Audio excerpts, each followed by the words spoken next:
Today's class it is a discussion about module 5, cyber security concepts continued. So today we'll be discussing about cyber network security hands-on. So in this we are discussing managing administrator and root accounts. So here some key best practices for managing privileged accounts are: privileged means having special rights or advantages. So some of the managing privileged accounts, some authorized accounts, how to manage. So here first one is all users including network administrators should normally use unprivileged non-administrative accounts. So here network administrator should use unprivileged, so which is not having rights and which is non-administrative accounts. So such accounts we have to use, so that because if we use privileged accounts, so it needs a lot of verification, so it is difficult to handle such things. So for that reason users has to go for unprivileged and non-administrative accounts so that they can access data easily.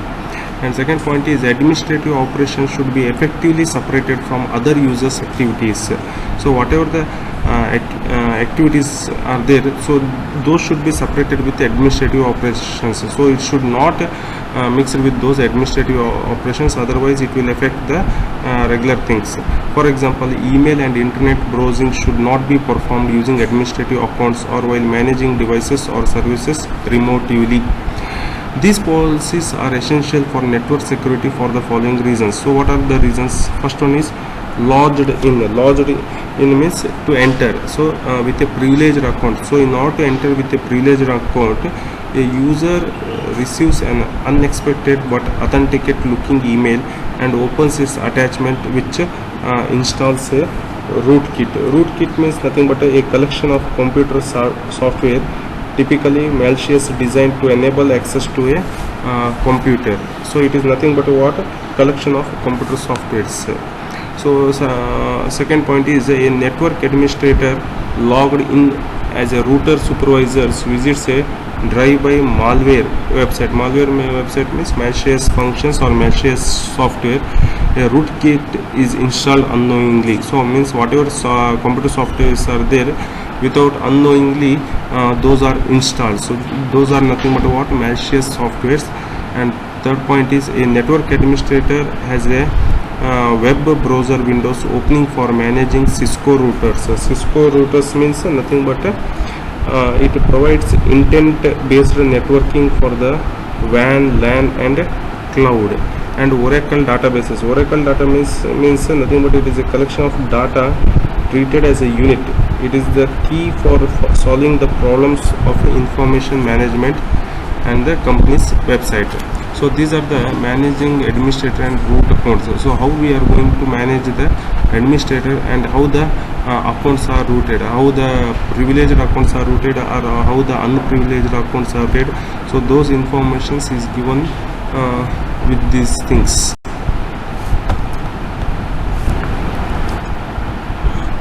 So next is Windows. So Windows means Windows accounts are assigned either administrative or normal user privileges. You can here in Windows you can log out as a normal user and log in as an administrative user to gain administrative privileges. So in Windows you can repeat the process in reverse to return to a normal account. Windows in networking, Windows means nothing but memory buffer size. A window refers to the number of segments that is allowed to be sent from source to destination before an acknowledgement is sent back. If you take Windows, on newer Windows system you can switch user accounts and gain temporarily administrative privileges through user account control. That is nothing but what? UAC. Linux is an administrative account which is having username root. So here non-root account will be switched to root account. So actually Linux is an open source operating system modeled on Unix. Linux is a family of open source Unix-like operating system based on the Linux kernel. Unix is an operating system analogous to DOS and Windows, supporting multiple concurrent users. So this Unix can support multiple concurrent users. VMware software, as you know that already one operating system is running, means again we can run another operating system. So such operating systems are examples VMware software. Of the three VMware platform covered in this chapter, only ESXi as administrative accounts, where VM Player and VMware workstations are single user desktop applications without user authentications. So without authentications we can use such VMware softwares. So next topic is installing hardware. So typical hardware setup sequence for a desktop pedestal includes the following. So when we want to install some hardware, so what are the steps we are going to follow? So first step is position the components on top of the desk. Optionally, if the system has a separate floor pedestal, then it is placed underneath the desk along with the UPS with the backside and connector ports facing the installer. So the first step is whatever the components you are going to install, so it should be on the top of the desk. So then separate floor pedestal placed underneath the desk along with the UPS. So the second step is connect the monitor, pigtail and display cable and secure the thumb screws if any. So if any display cables has to be connected, means those display cables has to be connected. So what we have to do when you want to install some hardware, so think that you are having one kit, so that those kit should, whatever the components are there, it should be on top of that desk. Second thing, whatever the cable attached to that kit, it should be connected to the monitor. So third step is what? Feed the monitor, mouse and keyboard cables down through a desktop opening or around the backside. So whatever the mouse and keyboard cables through a desktop opening, it should be around the backside. Connect the network, monitor, mouse and display cables to the pedestal. So we are going to connect the network, monitor, mouse and display cables to the pedestal. Pedestal means nothing but what? It is the base or support on which we are going to mount the components. Fifth point is, for a new UPS you may need to connect the battery by removing a panel and an instruction sticker and then fastening an internal plug. So any new UPS if you are going to connect to the hardware, means it should be connect, you have to need to connect the battery by removing the panel. And next point is connect the pigtail to the pedestal, to the means to the base, and connect it to the UPS. So first connect to pedestal, then from pedestal means then from base to the UPS. Connect the UPS to the electrical outlet. Turn on the UPS. Double check all cable connections. So once you turn on the UPS, you have to check all the cable connections. So next is always verify your work. Make no assumption. Turn on the computer. Verify that the monitor displays the boot sequence on the screen. So once you have installed the hardware or once you connect the components, don't assume that it is all are at the right positions. First you verify those things, then you turn on the computer. Here no assumption should be done. So once verification is done properly, then you turn on the computer, verify the monitor displays the boot sequence on the screen. So these are the few steps which you have to follow when you are going to install the hardware. The following is a typical installation sequence for a sliding rail rack server. The following is a typical installation sequence for a sliding rails rack server. So sliding rails means nothing but sliding rails allows your server to be removed like a drawer. This means that you can perform maintenance while it is still attached to the rack and remove it even when other equipments surround it. So the sliding rails means same like in kitchen you are having sliding doors, right? So same like that rack which is used to place the components. So here typical installation sequence for sliding rail rack server. First point, unpack the server and its components such as server rails and cables. Some rails require screws and some are screwless. So here some sliding rails it may be require screws and some it may be screwless spring loaded. From the front of the rack, extend the rails out of the rack and snap the server into the rails. Retract the server into the rack. From the back of the rack, connect the network and KVM switch cables. So here KVM switch cables means nothing but it is a hardware device that allows a user to control multiple computers from one or more sets of keyboards, video monitors and mice. Oracle Sun systems usually have a single USB cable for monitor and keyboard. Connect the pigtail. Pigtail means nothing but a pigtail is a fiber pigtail is a single short, usually tight buffered optical fiber that has optical connector pre-installed on one end and a length of exposed fiber at the other end. So here the end of the pigtail is stripped and fusion spliced to a single fiber of a multi-fiber trunk. So here connect such a pigtail to the server and UPS or UPS connected power strip. Double check that all cable connections are fastened properly. From the front of the rack, power up the server. Some servers and many network devices are directed and always on. So these are the typical installation sequence for sliding rail rack servers. So these are the procedures we have to carry it out in order to install sliding rails rack server. And another two is, one is verify your work using the KVM. Verify the functionality of the keyboard, mouse and display connections. So you have to verify the KVM switch and you have to verify the functionality of keyboard, mouse and display connections.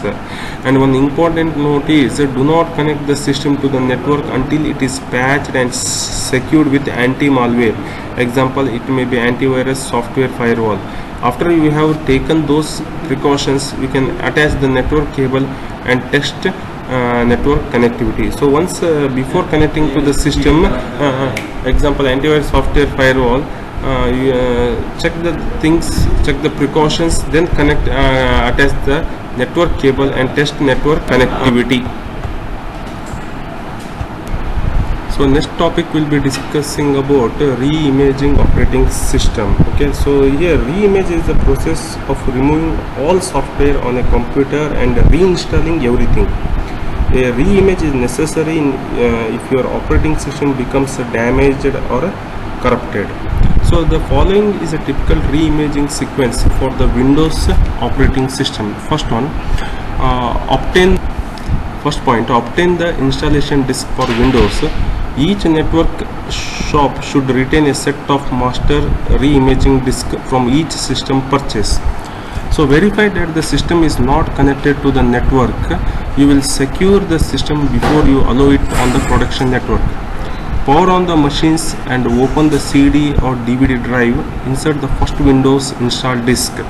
Reboot or power down and restart. The first screen is the hardware boot screen. Options will be offered for accessing the boot device menu. If the system does not automatically boot off the DVD, then recycle the power and access the boot device menu. In the boot device menu, select CD or DVD using the arrow keys and then press enter. Same like when you want to install something, what you are doing, you are inserting the disk. So when you are insert a CD or DVD, so what will happen, it will run once it is boot. So some options will be coming. So when you click those options, then install window will come. So once you install that window, then install process will be carried out. Same way here also the procedure will be carrying. Follow the on-screen instructions for installation. It is usually better to set the administrator password after Windows boots because it is easy to get an inaccurate password at this stage of the installations, and that would require you to completely redo the installation process. Insert a DVD containing device drivers for this system. Driver disks are provided with the hardware. Alternately, you can download updated drivers from the manufacturer's website, burn them to disk and load them offline. Make sure that you install drivers for all of the depending upon that hardware and drivers are available. The next three sections continue the installation instruction, including explaining how to download patches, burn CDs, transfer files, secure the network with anti-malware tools and install applications. So when you insert a drive, so the drive will run. So once the drive is run, you will get one window to install. So once you click that install, what will happen? It will start extracting the files. So once those files are extracted, so you will get the windows to install. So once you install, then finally you are clicking the finish button. So in this way you will be installing the system. Next topic is installing system protection or anti-malware. So here in order to protect our system, what are the things we have to install so that we can protect our files.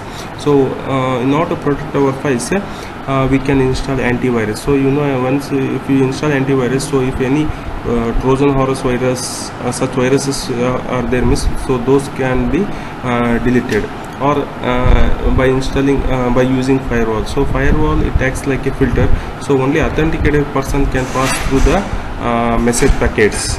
So here we can install the antivirus, anti-spyware, firewall, intrusion detection, intrusion prevention, blacklisting, real-time integrity checking, periodic policy scanning, rootkit detection, patch management. So these are the things which by installing we can protect our system from dangerous viruses or from dangerous malicious functions. Next topic is about Windows and Linux. So as we in previous slides we have discussed, Windows means nothing but in networking, Windows means a memory buffer size. A window refers to the number of segments that is allowed to be sent from source to destination before an acknowledgement is sent back. So here Windows means some of the free antivirus packages for Windows which are available are from www.avastha.com or www.clamav.net or http avg.com and malwarebytes.org. So from this we can get antivirus packages for Windows. And Linux means we know that Linux is an open source operating system modeled on Unix.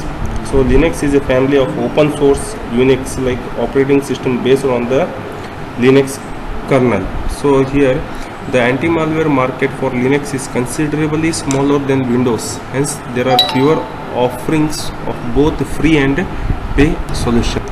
So next topic is configuring firewalls. As you know, firewalls means nothing but what? If you consider source and destination, source side also we can place a firewall and destination side also we can place firewall. So when we want to transfer packets from source to destination, only authenticated packets are transferred from source, so those packets should undergo with firewall. So if it is authenticated, then only the firewall allows such packets. So once that packets reach to the destination, so in the destination also the packets are verified, and if those packets are sent from the authenticated person, only such packets are gone through firewalls in the destination side, then finally that is received to, and then finally the message is sent and delivered to the user. So here firewall setup is usually delegated to specialist with vendor verifications. However, it is useful for you to expose yourself to how firewall configuration is performed, which is similar to network switch configuration. From time to time, uncertified network administrator and other security professionals will be called upon to verify firewall configurations. So here from time to time, so each time network administration or other security professionals, those are called to verify these firewall configurations. For example, configuring a Cisco ASA 5000 series firewall. So this is one firewall series. A window host is used as the console terminal. So this such firewalls like Cisco ASA 5000 series, so such fires are configured, and such firewalls are verified by some professionals or some or from network administrators time to time. And this is about configuring firewall, and this is about module 5. Thank you.